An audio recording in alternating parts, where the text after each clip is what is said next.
रहमान रहीम।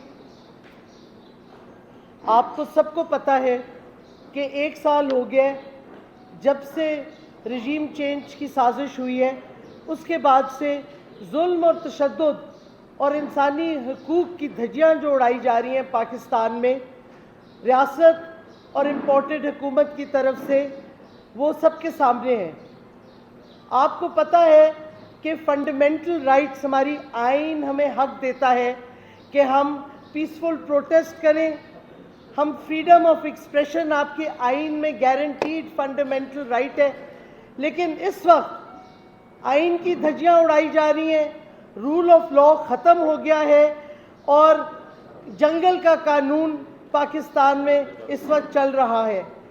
ये हफ्ते के दिन जो खान साहब ने कॉल दी थी कि पीसफुल रैलीज निकाली जाएं आइन और रूल ऑफ लॉ के हक में, कोई ऐसी गलत काम नहीं है अगर कौम निकल के खड़ी होती है आइन के लिए और रूल ऑफ लॉ के लिए।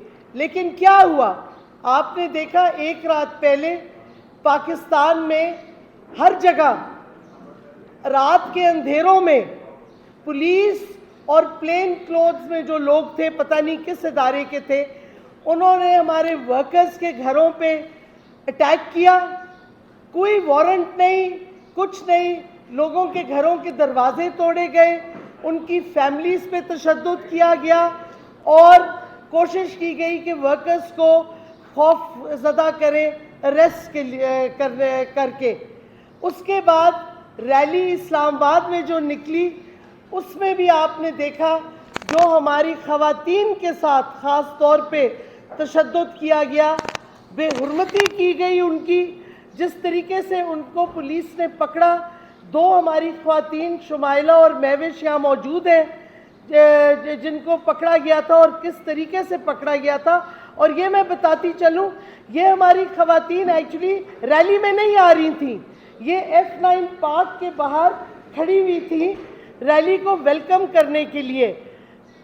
3-4 लोग अगर खड़े हों सड़क पर, कौन सा 144 की वायलेशन होती है वो बताए हमें आईजी पुलिस इस्लामाबाद का।